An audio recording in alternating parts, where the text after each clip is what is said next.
오늘 이 시간 함께 읽을 하나님의 말씀 학개 1장 4절에서 8절까지의 말씀입니다.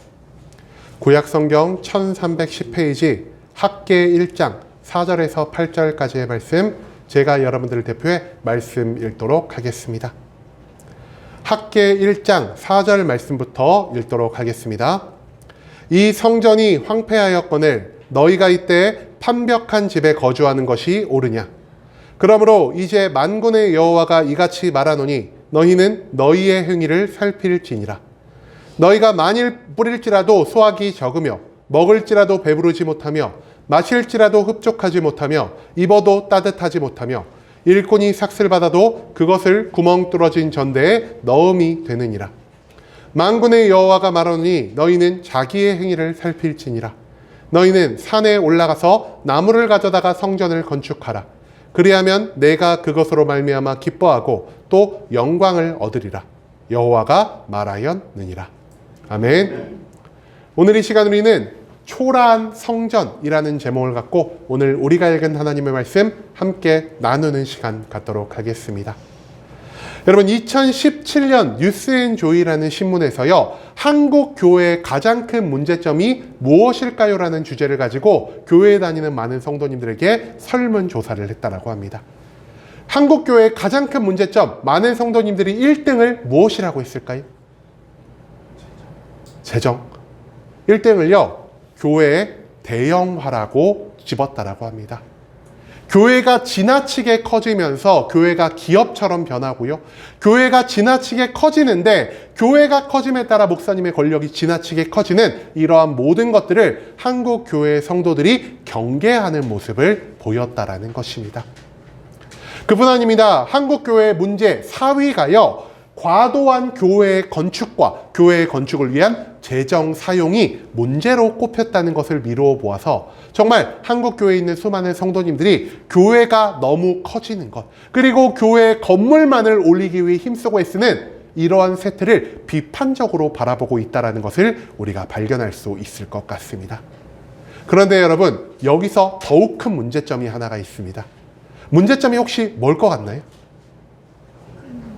더 큰 문제점.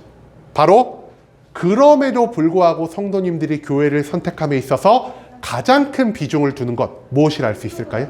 그죠? 여러분들이 알고 있는 것처럼 바로 교회가 얼마나 크고 시스템이 잘 갖춰져 있는가를 우리 성도님들이 가장 먼저 보게 된다는 것입니다. 제가 미국에서 유학을 할 때요, 어떤 교수님이 학생들에게 물어봤습니다. 그 수업에는요, 각 교단에서 온 여러 학생들이 있었는데요, 그 학생들한테 여러분들은 교회를 선택하실 때 무엇을 주로 보십니까? 라는 질문이 들어왔을 때 대부분 미국이나 이런 쪽의 학생들은요, 저는 찬양이 좋은 교회에 가고 싶어요. 저는 목사님이 정말 도덕적으로 완성된 그런 교회에 가고 싶어요. 저는 성도들이 사랑이 넘치는 교회에 가고 싶고 목사님의 말씀이 좋은 교회에 가고 싶어요 라고 말을 했는데요, 한국인들이 어떤 교회에 많이 갑니까? 라는 질문을 받았을 때 가장 먼저 나온 답변이 바로 큰 교회를 한국 교인들은 많이 선택하고 있습니다라는 이러한 답변을 했다라고 합니다. 한마디로 교회의 크기를 보고 교회를 결정하는 것이요, 전 세계를 둘러봐도 그렇게 흔치 않은 결과라는 것이죠. 그런데 한국인들은 그럼에도 불구하고 왜 큰 교회를 선택하는 것일까요? 가장 먼저 우리의 신앙생활을 하는데 부담이 없다라는 것입니다.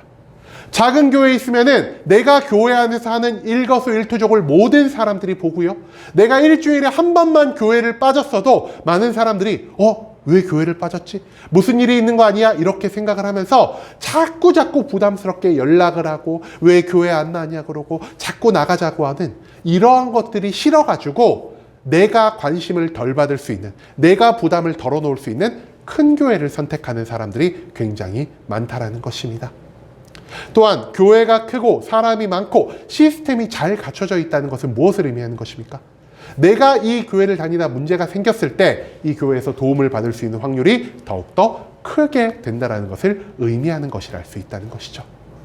마지막으로 우리가 어느 다른 지역으로 이사를 간 다음 그 지역에서 교회를 선택할 때 우리가 교회에 사람이 많다면은 내가 이 교회를 통해서 조금 더 빨리 인맥을 형성해 이곳에 훨씬 더 쉽게 정착할 수 있지 않을까라는 이러한 생각을 가지고 있기 때문에 많은 성도님들이 큰 교회를 선택할 때가 너무나 많다라는 것입니다.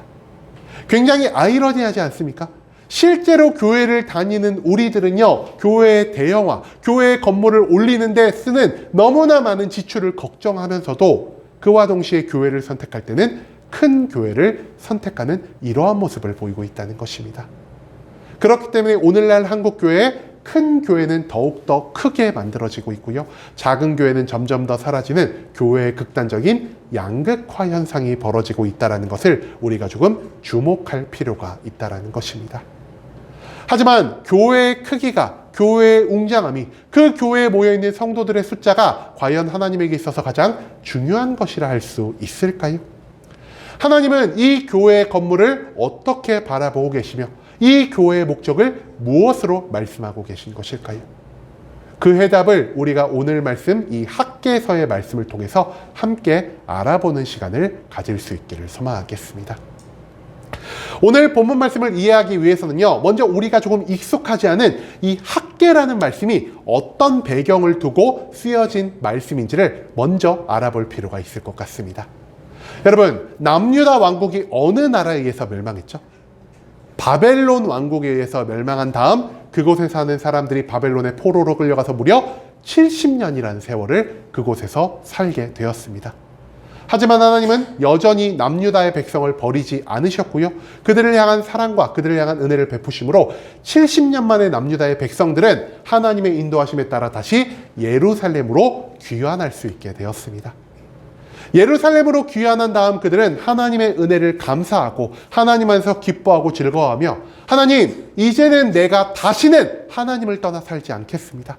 하나님과 영원히 함께하며 하나님의 성전을 세움으로써 하나님과 함께하려는 우리들의 마음을 온전히 증명하겠습니다라는 이러한 마음을 품게 되었다는 것입니다. 예루살렘으로 70년 만에 귀환한 다음 저들은 기쁘고 즐거운 마음으로 성전을 건축하기 시작합니다. 그런데요, 예루살렘에 성전이 세워진다는 소식을 들은 주변에 있는 수많은 민족들이요, 유다인들을 핍박하기 시작했고요, 왕에게 상소를 올리기 시작했고요, 여러 가지 문제로 인해서 이 성전 건축이 멈추게 되었다는 것이죠. 처음에는요, 어떻게 해서든 이 성전을 다시 지으려는 유대인들의 노력이 1년이 지나가고 2년이 지나가고 10년이 지나가고 무려 16년이라는 세월이 지나갈 동안 성전 건축을 완성하지 못했다는 것을 성경의 말씀은 우리에게 알려주고 있습니다. 그리고 이 16년 동안 성전 건축이 멈춤으로 인해서 유대인들은 영적으로 무관심하게 되었고요, 영적인 나태함을 경험하게 되었습니다. 그리고 16년이 지난 학개가 등장하는 이 시점부터는 유대인들이 이제 더 이상 성전을 지을 생각도 하지 않았고요, 성전에서 하나님께 감사의 제사, 감사의 예배를 드릴 생각조차 하지 않는 그러한 상황 가운데 놓여 있다는 사실을 우리가 또한 기억할 수 있기를 소망합니다. 이런 상황 가운데서 하나님은요, 학개라는 선지자를 유대인 가운데 보내시고 그 학개를 통해서 유대인들에게 전달하고자 하는 세 가지의 말씀을 전하기 시작하시는 것이 바로 이 오늘 본문의 전체적인 내용이라 할 수 있다는 것입니다. 그렇다면 하나님은 이 학개를 통해서 유대인들에게 과연 무엇을 선포하셨을까요? 하나님은요, 학개를 통해 유대인들에게 말씀하십니다. 너희가 16년 동안 방치된 이 성전의 건축을 다시 시작하라라고 말입니다. 성전의 건축을 시작함으로 하나님께 영광을 돌리고 그 가운데서 너희와 함께 하신 하나님으로 인해서 믿음과 기쁨을 갖고 매일매일의 삶을 살아갈 것을 유대인들에게 하나님은 선포하셨다라는 것이죠. 또한 하나님은 교회를 지으라는 것만으로 말씀을 멈추지 않으셨습니다. 하나님은요, 16년 동안 성전을 짓지 않고 방치한 자기의 만족과 유익만을 위해 살아간 유대인들의 영적인 무관심과 나태함을 질책하는 모습을 보이십니다. 또한 너희가 영적으로 무관심해지고 영적으로 나태해졌기 때문에 지금 이 무너진 성전의 방치로 인해 큰 문제를 너희가 겪고 있다는 것을 왜 스스로 깨닫지 못하냐라는 걸 하나님은 학개를 통해서 유대인들에게 알려주고 계신다는 것이죠. 즉, 오늘 본문 말씀에서 우리가 발견할 수 있는 세 가지 무엇이냐? 첫 번째, 하나님은 유대인들의 무엇을 질책하셨는지. 두 번째, 유대인들이 하나님의 어떤 징계와 심판 가운데 살아가고 있는지. 그리고 마지막 세 번째, 하나님이 그럼에도 불구하고 유대인들에게 성전을 재건하게 하신 이유가 무엇인지에 대해서 오늘 본문 말씀은 우리에게 가르쳐 주고 있다는 것입니다. 그렇기 때문에 우리는요, 오늘 이 세 가지를 차근차근 살펴보며 하나님이 이 성전을 통해, 하나님이 성전에 모이는 사람들을 통해 과연 무엇을 원하고 계신지를 함께 알아보는 시간이 될 수 있기를 소망합니다. 가장 먼저 학계 오늘 본문의 4절 말씀에서 하나님은 이렇게 말씀하십니다. 이 성전이 황폐하였거늘 너희가 이때 판벽한 집에 거주하는 것이 옳으냐라고 말입니다. 이 4절 말씀에서 하나님은요, 지금 유대인들의 영적인 무관심과 나태함을 질책하는 모습을 보이십니다. 그리고 그들의 영적인 무관심과 나태함을 질책하기 위해 사용된 단어 무엇이냐? 제가 빨간색 글씨로 표현한 바로 판벽한 집에 거주하는 것이랄 수 있다는 것이죠. 여러분, 유대인들이 질책받은 것이 무엇이라고요? 너희가 판벽한 집에 살아가고 있구나라는 이러한 것입니다. 이것을 알기 위해서는요, 먼저 판벽한 집이 무엇인지를 알아볼 필요가 있는데요. 그 당시 유대인들은요, 오직 흙이나 지푸라기 그리고 돌들을 가지고 집을 지었다라고 합니다.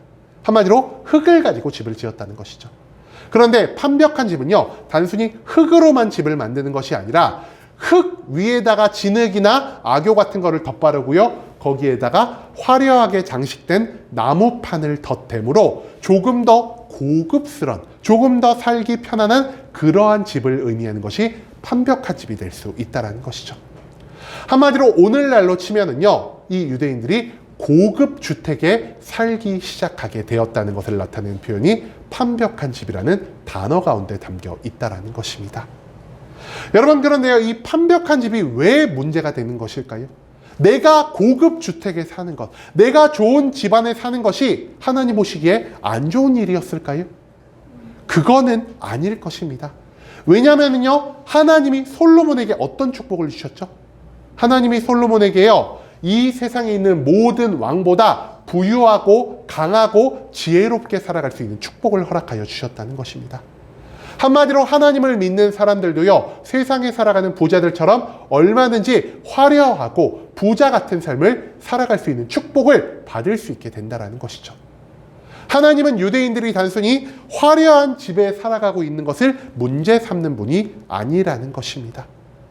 하나님이 여기서 문제 삼는 것은요, 판벽한 집에 살아가는 유대인들이 성전을 짓지 않으면서 하나님께 했던 거짓 변명이 문제였다라는 것이죠. 그렇다면 유대인들은 판벽한 집에 살면서 하나님께 과연 어떤 변명을 하고 있었던 것일까요?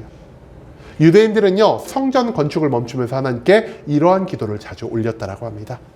하나님, 우리가 가진 능력으로는 성전을 지을 수가 없어요. 우리가 가지고 있는 재물로는 하나님을 기쁘시게 할 만한 화려하고 웅장하고 거대한 성전을 지을 수가 없어요 라고 말입니다.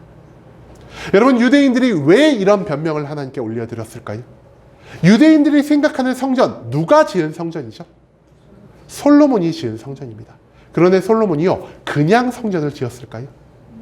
금과 은과 놋과 백향목과 이 세상의 온갖 보석들과 그리고 가장 좋은 돌들을 가지고 이 세상 누구도 만들 수 없었던 웅장하고 화려하고 아름다운 성전을 솔로몬이 만든 것, 그것을 유다 백성들은 생각하고 있었다는 것입니다. 그런데요, 유다 백성들이 어디서 70년 동안 포로 생활을 하고 돌아왔죠? 바벨론에서 70년 동안 포로 생활을 하고 돌아왔는데 그들에게 솔로몬이 지은 성전을 재건할 만한 금이나 은이나 백향목 나무나 돈이 있었을까요? 그게 없었다라는 것입니다. 그렇기 때문에 유대인들은요, 하나님께 먼저 구했을 겁니다. 하나님, 저에게 조금만 더 시간을 주세요.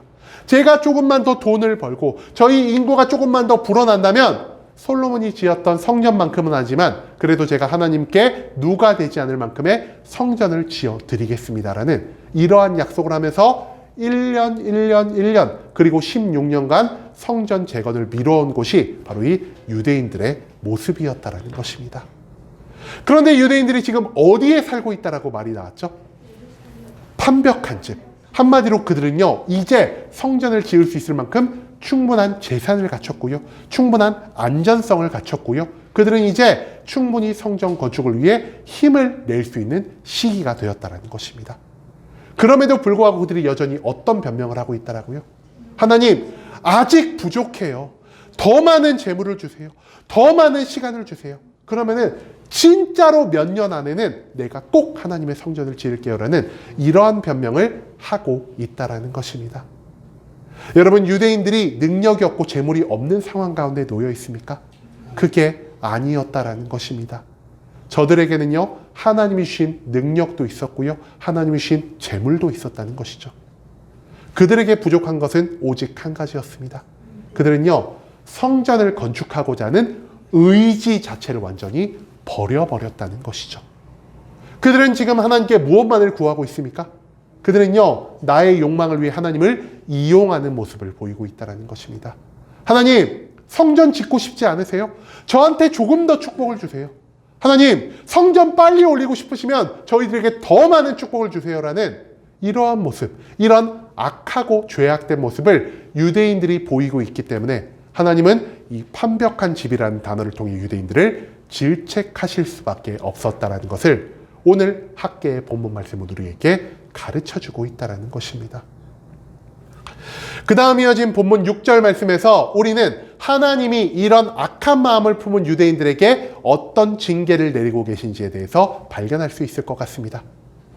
본문 6절 말씀에서 성경이 이렇게 기록합니다. 너희가 많이 뿌릴지라도 수확이 적으며 먹을지라도 배부르지 못하며 마실지라도 흡족하지 못하며 입어도 따뜻하지 못하며 일꾼이 삭슬 받아도 그것을 구멍 뚫어진 전대에 넣음이 되느니라. 한마디로 그들이 아무리 열심히 일해도요, 내가 일한 것만큼의 수확을 거둘 수가 없고요, 내가 아무리 좋은 것을 입고 좋은 것을 마셔도요, 그 좋은 것에 합당한 온전한 가치를 누리지 못하게 된 것이 하나님이 유대인들에게 내린 징계요 심판이었다라는 사실을 우리는 이 말씀 가운데에서 찾아볼 수 있게 된다라는 것입니다. 여러분, 유대인들이 지금 무엇을 경험하고 있습니까? 유대인들은요, 바벨론에서 70년 동안 포로 생활을 한 다음 예루살렘으로 돌아왔을 때 하나님의 놀라운 축복을 예비 받았다라는 사실을 우리가 먼저 기억할 수 있기를 소망합니다. 유대인들은 분명 처음 예루살렘으로 돌아왔을 때 하나님을 향한 기쁨과 하나님을 향한 감사로 마음이 가득 찼고요, 하나님께 영광을 돌리기 위해 내가 가지고 있는 모든 것들을 동원할지라도, 내가 가지고 있는 모든 것들을 포기할지라도 하나님을 위한 성전을 건축하고 그 성전을 중심으로 하나님과 동행하며 하나님을 사랑하는 삶을 다시 회복하려는 모습을 보였습니다. 하지만 그들이 그 마음을 끝까지 가져가지 못했기 때문에 성전 건축은 점점 미뤄질 수밖에 없었고요, 성전 건축이 미뤄지고 그들이 영적인 나태함과 영적인 무관심에 빠졌을 때 그들은 하나님이 예비하신 모든 축복을 놓칠 수밖에 없었다라는 사실을 하나님은 오늘 본문의 이 6절 말씀을 통해 우리에게 가르쳐주고 있다는 것이죠. 그들은 하나님을 떠나서 자기가 하고 싶은 모든 것들을 하는 자유로움 가운데 살아갔습니다. 그들은 더 이상 바벨론의 포로로 붙들려 있는 것이 아닌 다시 예루살렘으로 귀환해 나를 얽매고 있는 모든 것 가운데서 벗어나 내가 하고 싶은 모든 것, 내가 추구하고 싶은 모든 것들을 온전히 행하며 살아간 자들이었다는 것이죠. 그럼에도 불구하고 그들의 삶 가운데 어떤 문제가 생겼습니까? 그들의 성과와 그들의 만족이 그들이 생각한 것만큼 만들어지지 않았다라는 것입니다. 여러분, 우리가 열심히 농사를 1년 동안 짓는다고 하여도 그 농사 위에 무엇이 더해지지 않으면 우리가 온전한 수확을 거둘 수가 없겠습니까? 하나님의 은혜가 더해지지 않으면 우리가 일한 모든 것에 온전한 것을 누릴 수가 없고요, 우리가 살아가는 데 있어서 먹고 마시며 즐기는 모든 것에서 참된 즐거움을 발견할 수가 없다라는 것입니다. 하지만 유대인들은요, 이미 하나님을 떠나 내가 살아가고 싶은 대로 내가 누리고 싶은 모든 자유를 누리며 살아갔기 때문에, 즉 그들이 성전 중심의 삶이 아닌 하나님을 떠나 하나님 바깥에서 나의 욕망을 중심으로 살아갔기 때문에 그들은 온전한 성과를 거둘 수가 없었고요, 온전한 수확을 거둘 수도 없었고요, 온전한 기쁨과 온전한 만족을 누릴 수도 없는 이러한 심판 가운데 놓이게 되었다는 사실을 하나님은 학계의 입을 빌어 유대인들에게 선포하고 있다는 것입니다. 그리고 마지막으로 하나님은 학계의 입술을 빌려 이렇게 말씀하십니다. 오늘 본문 8절 말씀입니다. 너희는 산에 올라가서 나무를 가져다가 성전을 건축하라. 그리하면 내가 그것으로 말미암아 기뻐하고 또 영광을 얻으리라. 여호와가 말하였느니라. 여러분, 이런 영적인 무관심과 나태함에 빠지고 나의 만족과 유익을 위해 하나님을 나의 도구로 사용하고 있는 유대인들에게 하나님이 무엇을 원하고 계십니까? 하나님은요, 산에 올라가서 나무를 가져다가 성전을 건축하라라 명령하고 계신다는 것입니다. 여러분, 하나님은요, 유대인들이 가지고 있던 영적인 무관심, 그리고 그들이 하나님께 올려드렸던 거짓된 변명의 기도를 모두 알고 계셨습니다. 그렇기 때문에 하나님이 그들에게 무엇을 말씀하고 계시죠? 나는 너희들에게 솔로몬이 지은 것 같은 금과 은과 놋과 백향목과 각종 보석들과 아름다운 돌로 만든 성전을 원하는 것이 아니다라는 말씀을 하고 계신다는 것입니다. 하나님이 무엇으로라도 성전을 만들라라고 말씀하고 계시죠?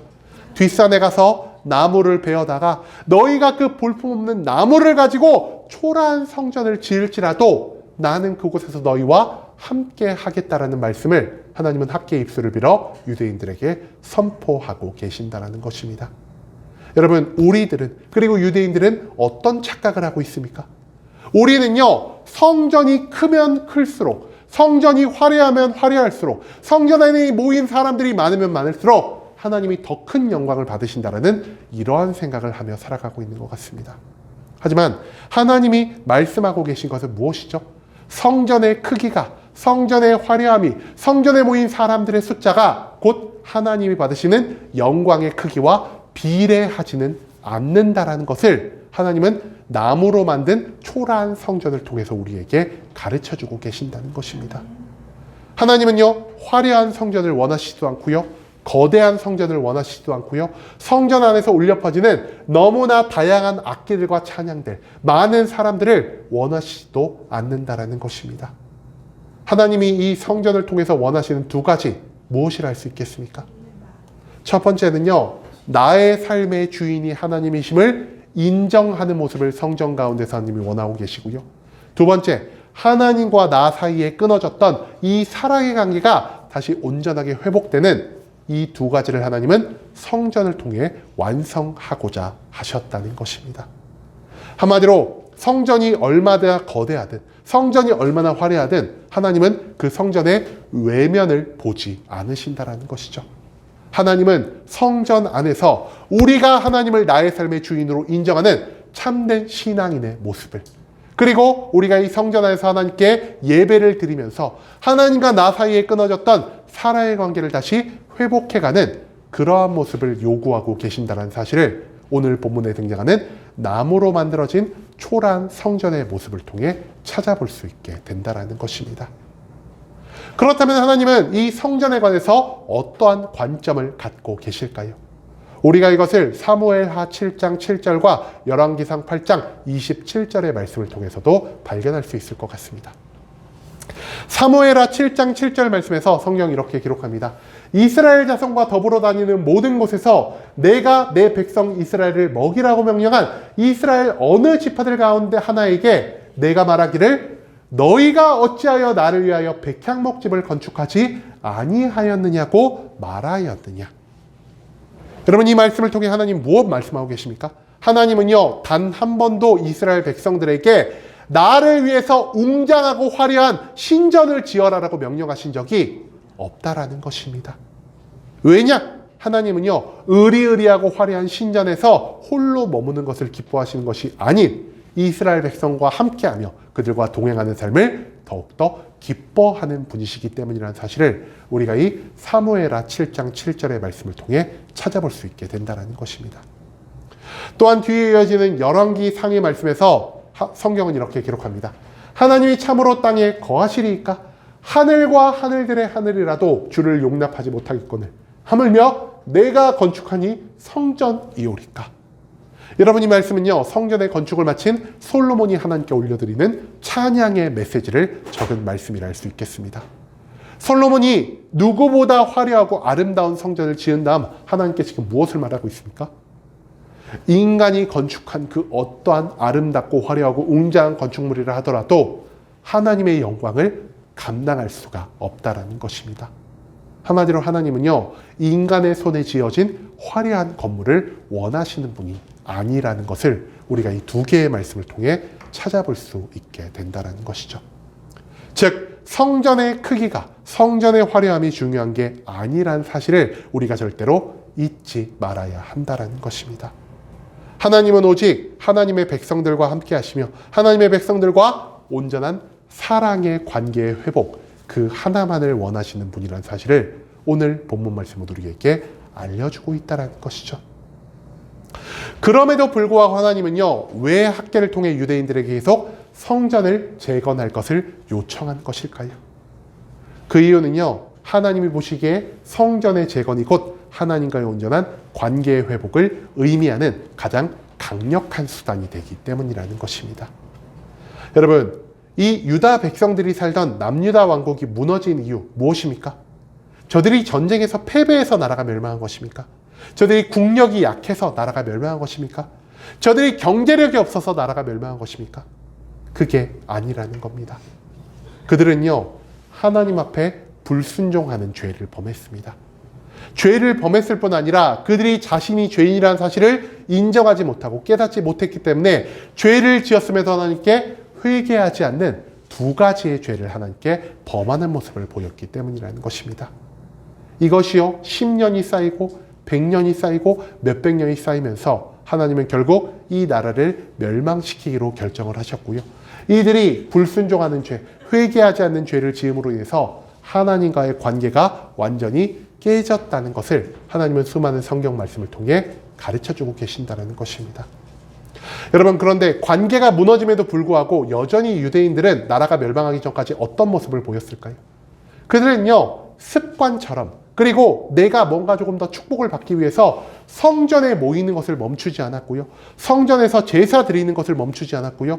절기마다 성전에 모여서 하나님이 명령해 주신 대로 많은 것들을 하고 많은 제사를 올리고 축제를 벌인 다음 다시 세상으로 돌아가서 똑같은 죄를 반복하며 살아가는 이러한 모습을 보이게 되었다는 것입니다.